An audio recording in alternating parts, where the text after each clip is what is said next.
Yo, aujourd'hui nous allons voir toutes les techniques de Kiba Inuzuka, l'homme qui voulait devenir Hokage. Kiba, issu du clan Inuzuka, des spécialistes dans le dressage de chiens ninja, avec qui les membres du clan combattent. Kiba a l'odorat le plus perfectionné de tout le manga Naruto, même plus que les chiens ninja. C'est pour vous dire, il peut repérer quelqu'un à des kilomètres. Kiba a une affinité de chakra d'automne, mais aussi le lyotone, la nature de chakra liée à la vitalité, ce qui lui donne la possibilité d'utiliser la technique Shikaku no Jutsu. Cette technique lui permet de se déplacer comme un animal. Il augmente sa vitesse, son agilité, sa force. Tous ses sens sont améliorés, notamment celui de l'odorat. Son apparence change, ses canines deviennent plus grandes, ses ongles poussent comme des griffes et il utilise un taijutsu entre l'homme et l'animal. Taijutsu de l'homme bête, inventé par son clan en observant les chiens. Tsuga, croc lacérant. L'utilisateur tourne à grande vitesse pour attaquer l'ennemi. Il peut aussi se déplacer sur des moyennes distances, changer de direction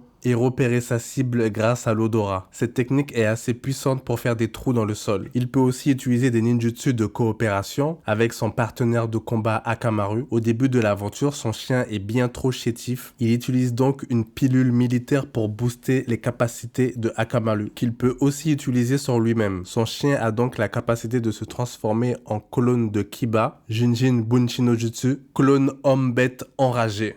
Gatsuga, morsure de l'homme bête. Kiba et Akamaru transformés en Kiba tournent à grande vitesse pour attaquer l'ennemi. Il peut même utiliser un fumigène pour que l'adversaire ne puisse pas le voir, car grâce à son odorat, il peut repérer son adversaire. Gatenga, l'utilisateur et son partenaire tournent à une vitesse fulgurante, prenant la forme d'une scie circulaire, une attaque très puissante. Hengen no Jutsu, une technique qui permet de se métamorphoser.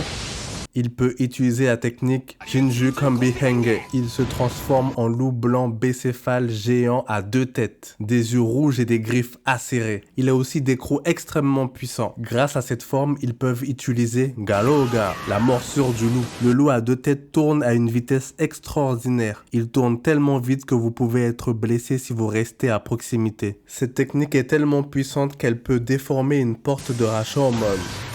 Cette technique a quand même un défaut car il ne peut plus utiliser ses sens, sauf l'odorat. Voilà pourquoi avant ça, Akamaru doit utiliser Dynamic Makenger. Son chien pisse littéralement sur l'adversaire en tournoyant pour être sûr de ne pas le rater, ce qui permet de repérer sa cible même à très longue distance. Il peut aussi utiliser de l'urine acide. Par la suite, dans le manga, Akamaru devient grand. Kiba a même la possibilité de le chevaucher pour une plus grande mobilité et développe la technique Shogaroga. Toujours avec sa transformation en loup blanc, il a maintenant la puissance pour détruire 3 portes de Rashomon. Kagebunshi no Jutsu, multiclonage. Kiba fait un clone d'ombre pour se transformer en un loup géant à 3 têtes, ce qui lui donne plus de puissance, d'agilité et qui lui donne la capacité d'utiliser Hoyoga Gatenga. En poursuivant sa propre queue, il tourne à une vitesse phénoménale, formant une roue dévastatrice. Une technique qui lui permet de trancher et qui multiplie sa force par 3. Kiba a sûrement d'autres techniques telles que...